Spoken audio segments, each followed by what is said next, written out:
Wario Stadium is one of those courses where you can tell the creatives took a few liberties.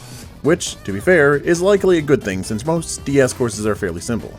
It's odd though, Wario has had stadium-style courses in nearly every game, which might be part of the reason why I don't care for this course that much. There's definitely a glow-up from the DS days, don't get me wrong, but really, if you're not beating the visuals of a 20-year-old game, seriously, how? But dirt bike arenas were never really my favorite stages to race in. It's just a lot of brown. I mean, you get brown dirt road, brown turd-looking walls, and then the brown mud. Ugh, the mud. I've always found mud jumps to make sense, because, you know, it's a dirt bike-style track. But those mandatory booster sections is Trap City because of racers holding onto a shell to screw you over. Or even worse, a random lightning bolt, so you have no chance of counterplay. Oh, and also there's a lot of classic Wario colors of purple and orange, I guess orange? The yellow goes from a very faded shade to orange here, and it just doesn't let anything pop. Also, there's some ramps that have some fireball rings that you can jump through, so outside of going too far wide on the ramp, you're not hitting them. Great for style, but less so for challenge. Which is kind of odd because this is a Leaf Cup course, which in base game is supposed to be one of the harder cups. I only bring this up because in the original DS version, they were actually 3-prong lines, so they would be actual obstacles. Perhaps making the jumps too hard, but to me, it would have been just right. For once I can say the balancing in the map is actually a pretty positive thing here. There's a good mix of straighter paths and turns. Many turns are pretty sharp, so I think I would still favor the sharper turning carts more, but I think the top speed racers can hang with the front of the pack as well.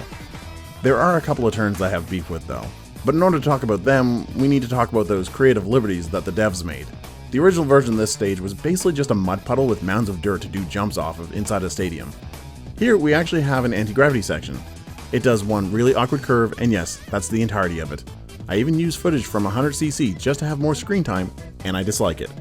It shifts gravity on a road just to really awkwardly dump you right back in the road again. It's dumb because it's so short and really easy to mess you up because of the sharp turn. The other section is the final piece, where they remove the mud part and just becomes a giant puddle.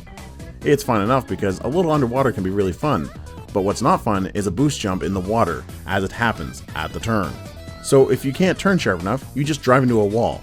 But you get less control when you're in a jump, and the water keeps you off the ground longer. It makes for just a bad combination.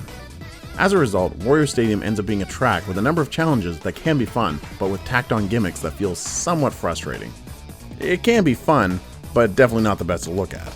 But hey, that also wraps up the D tier. 17 courses landed here total. I think most of these make a lot of sense, but I'm sure a few I might get flamed for. Think I missed anything that deserves a D grade? Let me know down below, and don't forget to like and subscribe. I'm proud of how the series has been going so far, and as of writing this script, I've just posted the intro video, which means you all still don't even know how much I hate Paris Promenade.